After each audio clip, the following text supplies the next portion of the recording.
আল্লাহর ভয়ে গুনাহ ছাড়ো, তোমার গোপন জীবনের পাপাচার বর্জন করো। একা ঘরে আছো তুমি, কেউ নাই ঘরে, একজনকে ভয় করো। কে তিনি? কি জোরে আওয়াজ করে বলেন কে? কেউ দেখে না, কিন্তু একজন দেখে। তিনি কে? আমার পরিচিত একটা মোবাইলের দোকান গেলেই সুন্দর সুন্দর জিনিস লাগাই দিয়েছে। মোবাইল দিয়ে দিচ্ছি, তাহলে বলে হুজুর প্রাইভেসি গ্লাস লাগাই দিন। মোবাইলটা নিয়ে সুন্দর করে লাগাই দিন। কি লাগাই দেন? প্রাইভেসি। এটা হলো আপনি একাই দেখবেন, আর কেউ দেখবেন। আপনার ডানে যে আছে সে দেখবে না, বামে যে আছে সে দেখবে না, বরাবর আপনার নজর খালি আপনি দেখবেন কি করতেছে। আহা কি আরাম ইন্টারনেট গুনা। এরকম তো লাগাই দিতেছে যুবকদেরকে। এখন যুবক যদি মনে করে প্রাইভেসি লাগানো আছে, ওই পাশ থেকে কেউ দেখে না, এই পাশ থেকে কেউ দেখে না, শুধুই মাত্র আমার মোবাইলের স্ক্রিনটা আমি দেখতেছি না। ওই আ'লামু খাইনাতাল আ'য়ুন,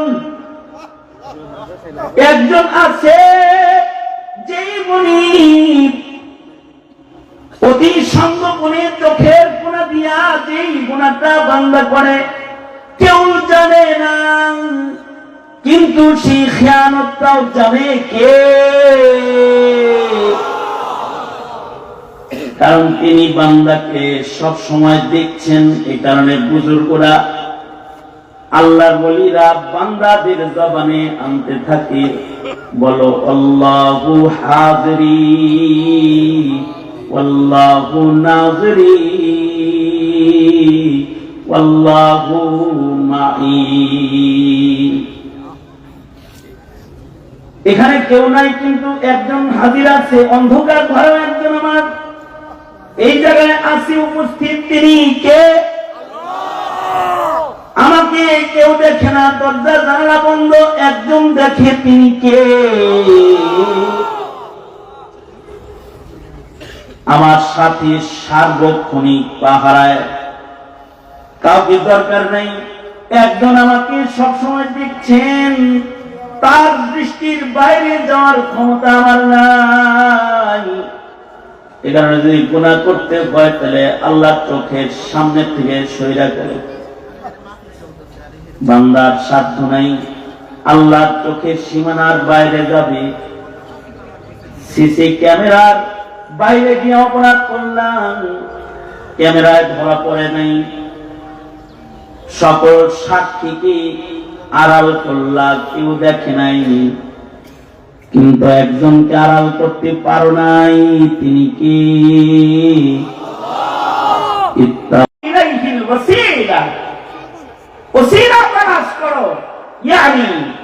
সকল প্রকারের কারে খায়রকে মূল্যায়ন করো।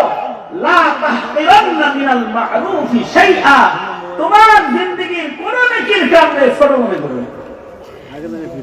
যত নেকির কাজ সামনে আসবে সবগুলোকে খোদার কাছে যাওয়ার দরজা মনে করো, রাস্তা মনে করো। তুমি যদি কোন রাজার কাছে যাইতে চাও, বাদশার কাছে যেতে চাও, এমপির কাছে যেতে চাও, উপদেষ্টার কাছে যাইবা, তো রাস্তা একটা মাত্র। সব দিকে কাঁটাতারের রাস্তা, কাঁটাতারের বেড়া আছে, রাস্তা একটা দৌড় খোলা আছে, ওখান দিয়ে যাইতে পারো। একটা দরজা উপদেষ্টার কার্যালয়ে যাওয়ার, সব দরজা বন্ধ, এক দরজা ওপেন। যতদিন কোন ভবন ছিল, শেখ হাসিনার কাছে যাওয়ার গেটের অভাব নেই, কিন্তু সবার প্রবেশ দরজা একটাই ছিল। একটা দরজা দিয়া, একটা রাস্তা দিয়া শেখ হাসিনার কাছে যাওয়া লাগতো। তাও একজনে কয় কি, ওই জায়গায় জীবনে দাওয়াত পাইলেও যাওয়া উচিত না। এত চেতা কে রে, কি লেগে যাওয়া উচিত না? কয় হুজুর গেলে ভালো ভালো খাওয়াইতে পারে, সুন্দর করে কথা বলতে পারে, কিন্তু ইজ্জত কিছু আর রাখে না।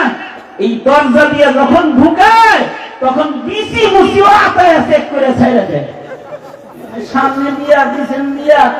একেবারে মেশিন ঢুকায় ঢুকায় চেক করে।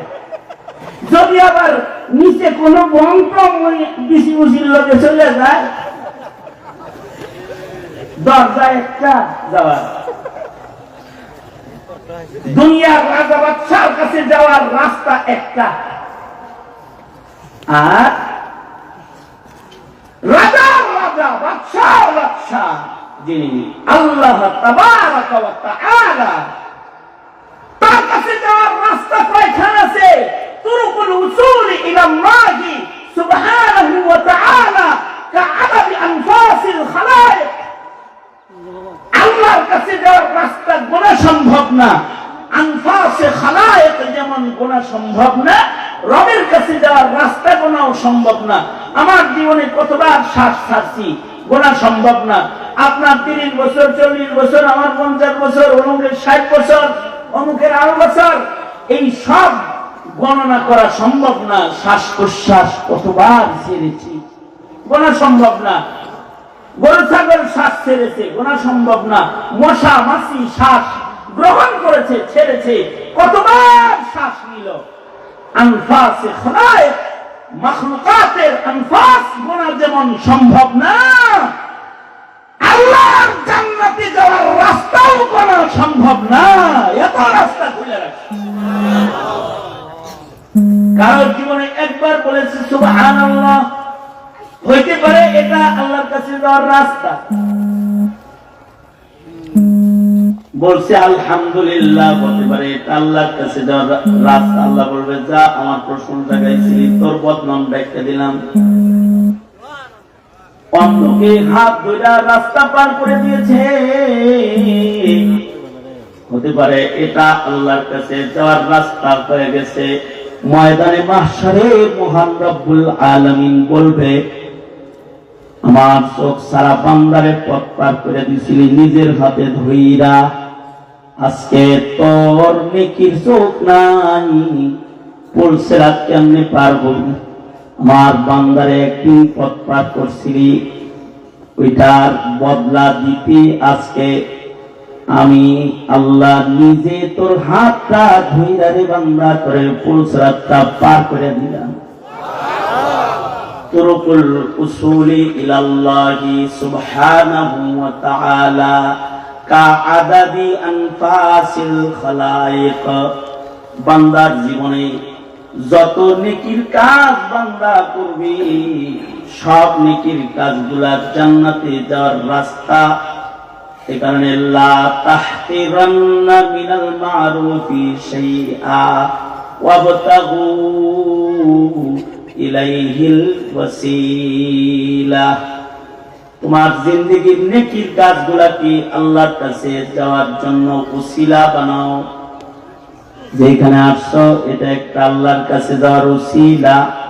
আল্লাহ বলবে, যাও তোমার প্রিয়দের সাথে দুনিয়ায় বসে থাকছিলি, মোহাব্বত রেখেছো, আমার প্রিয়দেরকে ভালোবেসেছো, আজকেও আমার ভালোবাসার মানুষদের সাথে তোরে হাসরের নিচ আর ময়দানে মাহশারে আরশের ছায়ার নিচে খাড়া করে দিলাম। রাজুলানি তাহাব্বা ফিল্লাহ, আল্লাহর জন্য ভালোবাসা, এটা আল্লাহর কাছে যাওয়ার রাস্তা। আল মারউ মা'a মান আহাব্বা, যার সাথে যার মোহাব্বত তার সাথে তার কিয়ামত। যার সাথে যার মোহাব্বত তার সাথে তার কিয়ামত। নাস্তিক, মুরতাদ, বেঈমান, কাদিয়ানী, নাফরমানের সাথে পিনিক রাখছো, ওগর লগে হাসরের ময়দানে দাঁড়াবি, চুপ করে থাকিস। আর ওলি বুজুর্গ, মুত্তাকি, পরহেজগার, আল্লাহওয়ালা, নেককারকে ভালোবেসেছিলি, তো তাদের সাথে জান্নাতে থাকবি, আশা করা যায়। ওয়াবতাগু ইলাইহিল ওয়াসিলা। এই কারণে জিন্দেগীর যত ভালো কাজ আছে সব আল্লাহর কাছে যাওয়ার ওসিলা। আর ওয়াজাহিদু ফি সাবিলি, আল্লাহর কাছে যদি ভিভিআইপি কায়দায় চলে যেতে চাও, তাইলে নফসের সাথে তো মুজাহাদা করবা। গুনাহ ছেড়ে ইবাদত হিফাজত করে একটা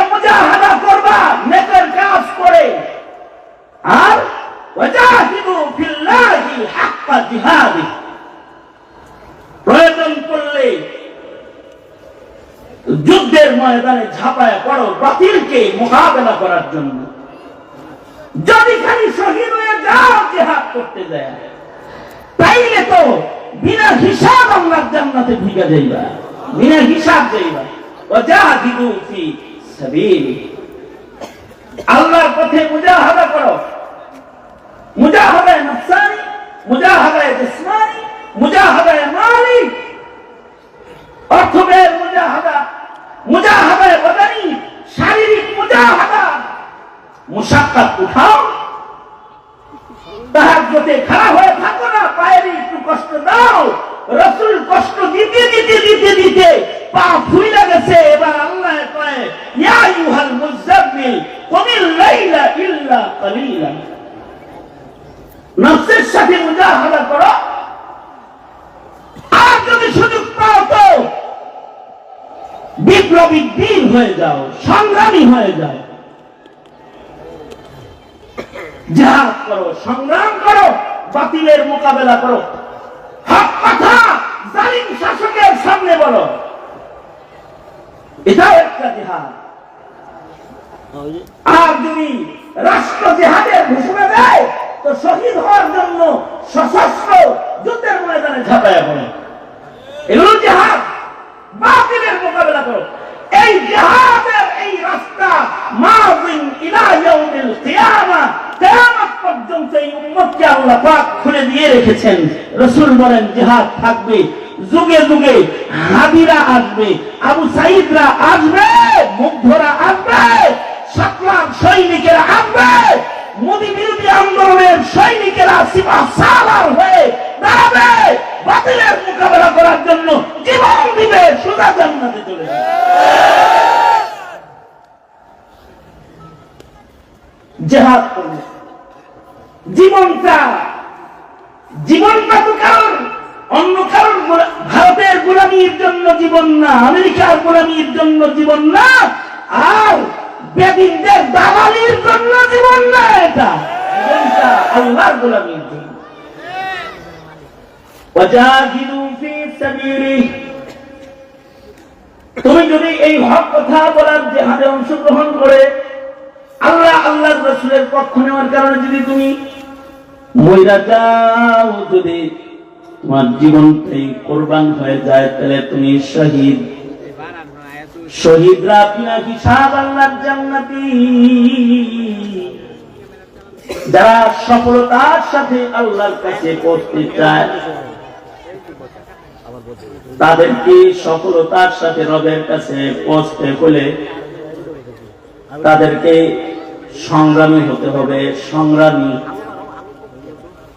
আপোষ করলে পরে শয়তানের দালাল হওয়া লাগে, আপোষ করলে পরে নাস্তিক মুরতাদ বেঈমানের দোস্ত হওয়া লাগে। এই কারণে আপোষ না সংগ্রাম। এই আপোষ না সংগ্রাম, জোরে আপোষ না সংগ্রাম, আজাদি না গোলামি, আজাদি আজাদি, আপোষ না সংগ্রাম। বাতিলের বিরুদ্ধে সংগ্রাম, বাতিলের বিরুদ্ধে বলিষ্ঠ কণ্ঠস্বর। যারা হয় তাদের জীবন যায়, মানুষ দেখে তাদের জীবন যায়, আসলে তারা জীবন পায়। ওয়ালা তাকুলু লিমান ইউকতালু ফি সাবিলিল্লাহি আমওয়াত বাল আহইয়াউ ওয়ালাকিন লা তাশউরুন ওয়ালা তাহসাবান্নাল্লাযীনা কুতিলু ফি সাবিলিল্লাহি আমওয়াতা বাল আহইয়াউন ইনদা রাব্বিহিম ইউরযাকুন। যারা বিপ্লবী হয়, জীবন দেয়, তাদের জীবন যায় না, তারা আসলে জীবন পায়। তারা মুর্দা না, তারা জিন্দা হয়ে যায়। আর যারা শিয়াল কুকুরের মতো আপোষ করে বাইসা থাকে, এদের হায়াতটা নিকৃষ্ট হায়াত হয়ে যায়। এই কারণে হাদি মারা যাওয়ার আগে বলছে 50 বছর বাঁচতে থেকে লাভ কি, 5 বছর বাঁচমু, কয়েকদিন বাঁচমু, জাতিকে আমার সংগ্রাম দিয়া শিখায় যায়। শিয়ালের মতো তুমি 1000 বছর বেঁচে না থেকে সিংহের মতো বেঁচে থাকো একদিন। শিয়ালের মতো তুমি 1000 বছর বেঁচে না থেকে সিংহের মতো বেঁচে থাকো একদিন।